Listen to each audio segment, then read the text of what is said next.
Welcome into the latest edition of Extra Time. Stevie and Craig with us today. We've sifted through the angry, abusive tweets. Don't tell me. Well, there'll be none left then. Yeah, exactly. So this is angry, abusive. the seventh that are See you left. tomorrow. Would that be Man United at all? Craig, if given a choice, where would you rather work? Manchester United TV, Liverpool TV, or Spurs TV?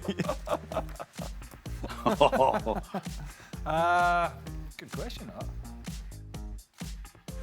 Where would I rather work?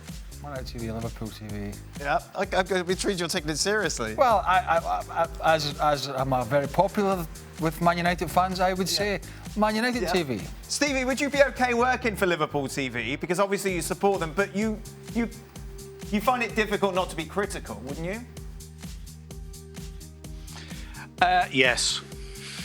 Yeah, and I've been on Liverpool TV a couple of times. Ooh. And they've never actually asked me a question about anything other than fun stuff. Right, okay. About years gone by. Never ask any questions about how the team's doing or can they do this better. Nothing like that. I mean, you absolutely, you got to be vanilla. I mean, You do it's that just well, the though, nature don't of the beast. you? So the guys Oh, on aye. the guys on Liverpool TV. I know all these TV channels, and I know guys at. Tommy Langley at Chelsea TV years ago when Andre Villas-Boas was manager was taken off.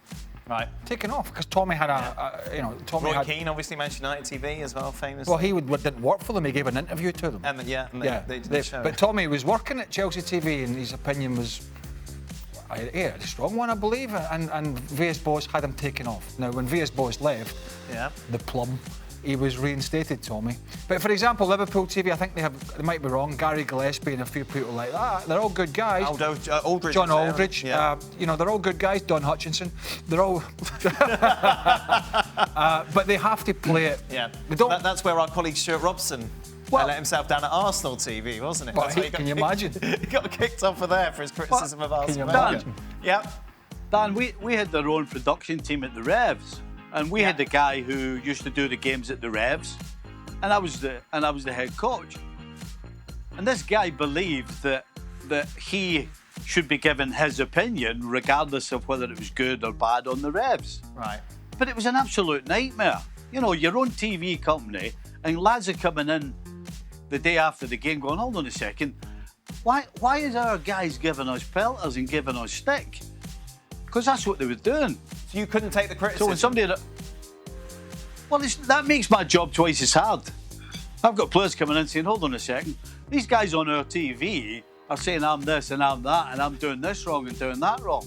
So then I've got to go and see Brad and talk about the guy who's the colour guy and say, hey, hold on a second, why are we criticising our players? So, I've seen both sides. Were you ever on a team that was massively underperforming, similar to Arsenal? If so, what was the atmosphere in the dressing room like, and was your team able to turn its form around?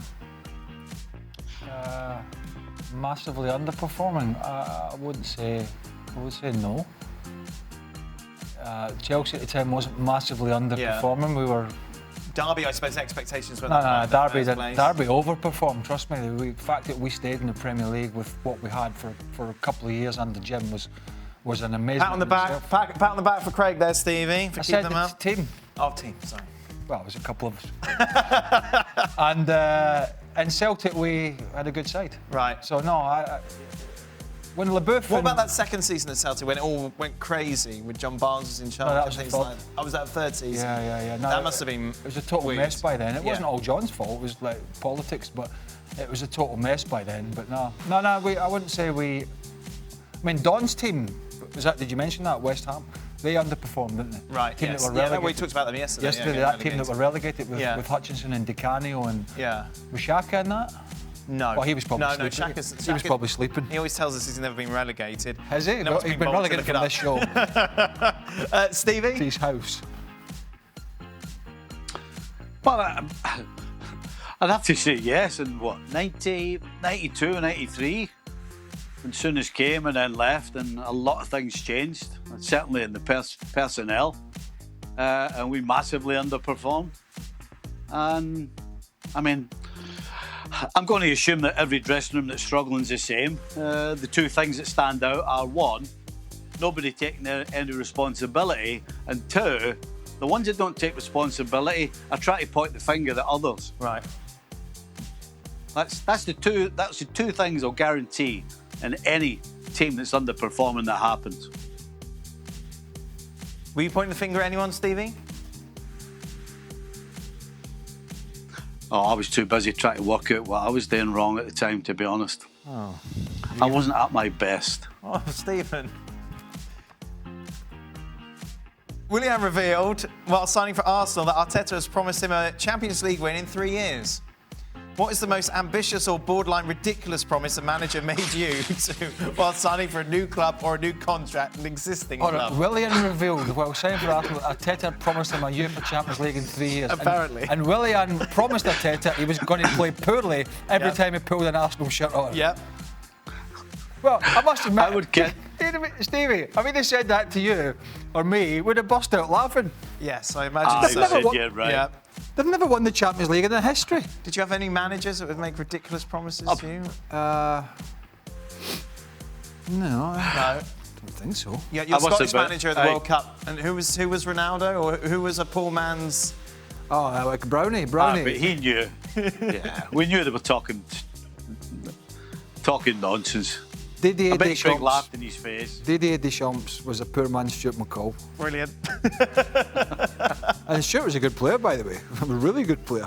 But he just came out with these lines. But he didn't promise anything. No. He didn't promise. Stevie, were you ever any promise? Or when people signed for the Reds, what did you promise them? Well, two things. The Scotland one, when I was there, Andy Roxburgh threw out about Eric Cantona. He said, it's a poor man's Joe Jordan. We all looked at him like, what? And then the other one was Howard Kendall.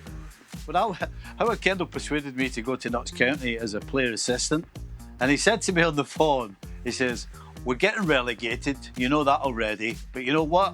We've got a good team and we'll just bring them up next year, get back in the first division and we'll look great. I was like, right, I'm in. 3 months later, Howard got the sack. I took over as interim thinking I would get the job. And then 2 months after that, I was back as a player in the old third division. Wow. That was a rather interesting 6 months, I can assure you. Goodness me, Stevie, yeah. Did Craig realise Manchester United have won the last 6 out of the 7 in the Premier League when making his point about who can string a 7 to 9 game winning streak to contend for the title, and didn't consider that Manchester United can? This was yesterday, wasn't it? You were saying that City are the biggest rivals to Liverpool. Yep. Not changed my mind. No? That's a big surprise. Not changed my mind on that. Stevie, who have you got as the biggest contenders for the title? The biggest contenders what? For the title. Who are you most worried about? For the title? Yeah. Liverpool, City, Chelsea, I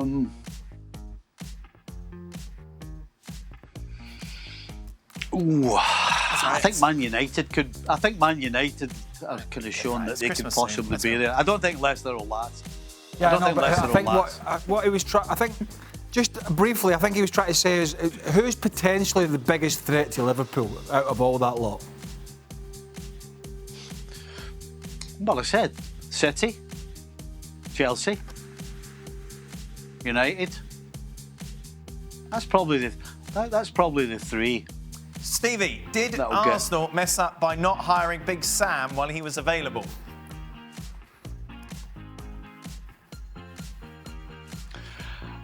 Well, actually, you can't say that because what Arteta did was he battened down the hatches. Didn't play particularly nice open attacking football and got results. So actually, Arteta did what people think Sam does when he goes to a club. Craig, will there be a title race in the Premier League this season, or is this Liverpool team too good at the moment? You were shouting at Don yesterday, weren't you, when he was suggesting maybe it was over? Look, I think people get carried away that Liverpool have still got a fair amount of injuries. They had a great result at the weekend.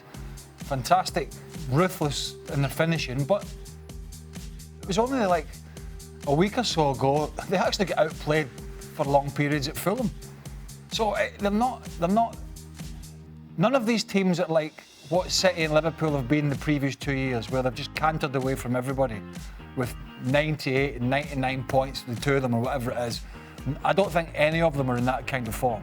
So would it surprise me if Liverpool were to go away from home and drop points? No, it wouldn't. Right. So I don't think it's done and dusted. Don was trying to say yesterday. I mean, if City, it's all, this Premier League at the moment is all ifs and buts, even with the big guys. They're 8 points behind, a game in hand takes them to 5, and there's 24 matches left. Right. And Don's anointing the season over almost. It's a bit much. Final question. It's going to be a big sigh from Stevie.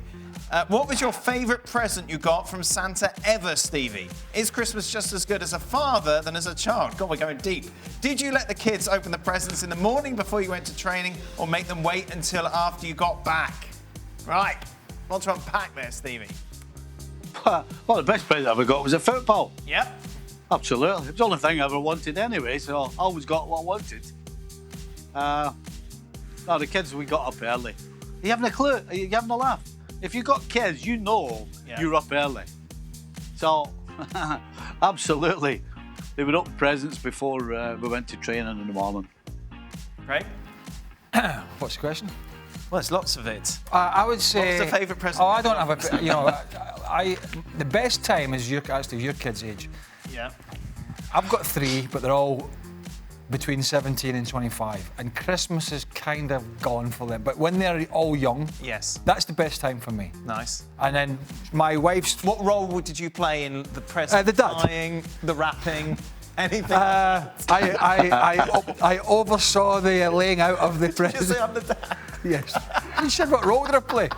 I'd like to think I'm the dad, yes. There's a certain look like that. I would... no. My mum and dad used to, because we always lived away in England, so the parents and parents-in-law used to come down.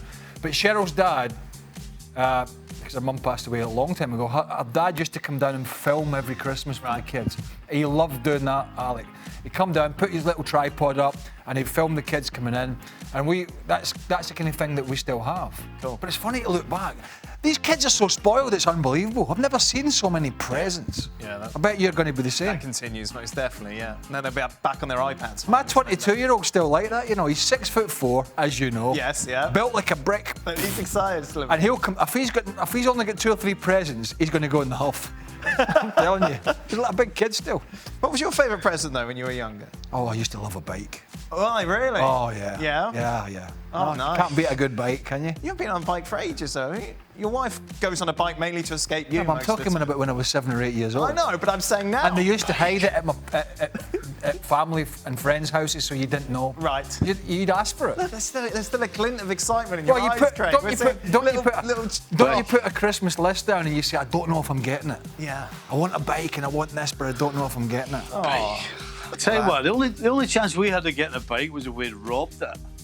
All right, Stevie. I found parts and got somebody to put it together. Did you dragging us through your poverty? Can I have a bike? Yeah, right. Don't be so stupid. Yeah. There's your ball. If you go and nick the one from next door. Yeah, exactly. Go and thieve it. Yeah. Lovely. Oh, I'm sorry. Ruin in a moment. Yeah, it's gone now. Oh, that's it. All right. Gone now. He's laughing at your bike still. A bike? What's wrong with that? I'm not your posh ways. I'll tell you what. Are you posh? You must have been one of these snobby people. I'm from Cumnock. Of course I'm posh. Oh, excuse me, Mum and Dad. Can I have a car for Christmas? Oh, sure. No, you're getting a bike. Oh, right, there you are. Yeah. Stevie and his ball. Yeah, you got a ball. It wasn't even a new one. I got a ball. Aye. And somebody else's name on it. Someone had kicked it over the fence, right? That's That'll Merry do. Christmas, Stevie. Put Stevie's name on it. That is it. We'll be back tomorrow. More nostalgia around the holidays, I'm sure. Be sure to join us. Well, thank you very much for watching ESPN on YouTube. For more sports highlights and analysis, be sure to download the ESPN app. And for live streaming, premium content, and let's not forget as well, ESPN FC 7 days a week. Subscribe to ESPN Plus.